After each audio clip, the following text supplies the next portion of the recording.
Move over, Hermione Granger. I got myself a new book crush. Hey, it's Cal Satsu here, and I just finished reading Red Queen by Victoria Aveyard, and I had a lot of misgivings about this book, mainly because it's a dysphoria novel, and by the way, the definition of dysphoria is it's a genre of novels setting in post-apocalyptic eras like Divergent and The Hunger Games. Speaking of The Hunger Games, this book starts out a lot like The Hunger Games. It's based on a girl named Mare Barrow, and she lives in this world where they're divided by two sorts of people.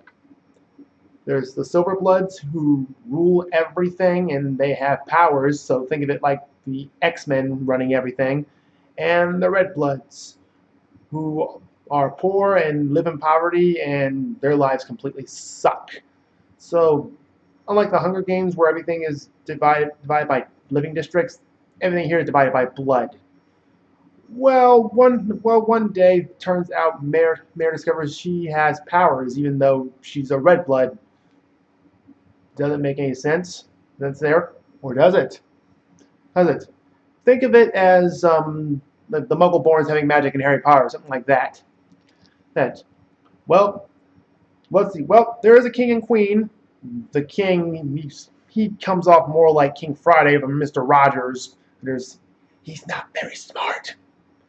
Although I'd probably say that King Friday is smarter than him. Moving on. Anyway, the king and queen actually disguise her up as a silver and betroth her to one of their sons, Morrow. They also have another song called Cal. Wait a minute. I'm in this book? Sweet. Well, of course, if you read a lot, you know what's coming here. The usual love triangle, blah blah blah. But yeah, that does come up. But at the same time, it doesn't.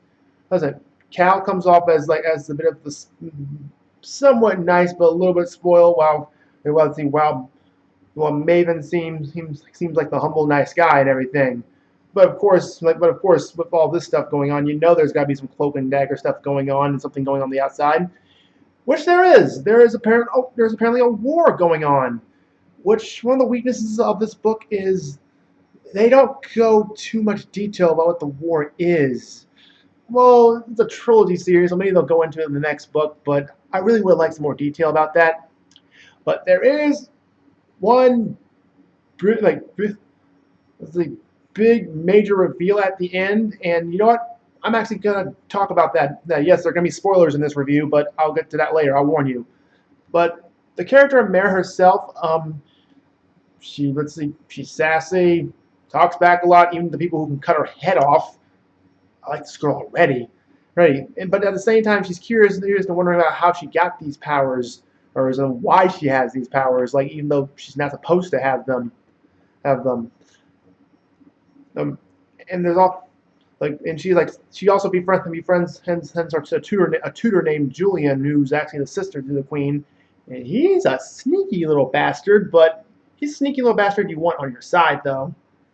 But on Goodreads, I gave this book a 4 out of 5. Like there is maybe 1.5 chapters that sort of drag right in the middle, but the climax is a big payoff. What's in the climax? Well, if you haven't read the book, stop this video right about here because I'm gonna get into spoilers. Matter of fact, I'm gonna put up a graphic for that one. Okay, have you turned off the video because I'm about to start the spoilers here. Well, remember how I mentioned there were two sons, Cal and Maven? Well, Maven was playing double the whole time. Yes, he turns he totally double crosses his mare. He double crosses his mare, kills his father, cuts his father's head clean off with the queen watching because she was in on the whole time. Told you he was an idiot. It's just like, wow. Okay, first off, I actually saw this coming a mile away because why would you just give up the whole lap of luxury thing just for this one random girl? Or like, come on, like it's just too obvious. But I was surprised that a lot of reviewers that I watched were pretty much surprised at the betrayal. In fact, one dude actually threw the book across the room. If I was that easy to surprise, I would have thrown it across the room myself. But just wow, dude. Maven, you are like the Hans of this book. You're like Hans from Frozen. It's like just damn, just damn.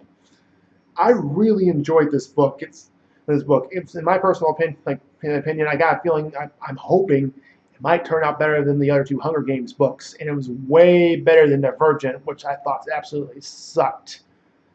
But that I like this book so much that this book is actually from the library and it's overdue right now. But I'm actually going to pay the fine because I'm telling you people about this book.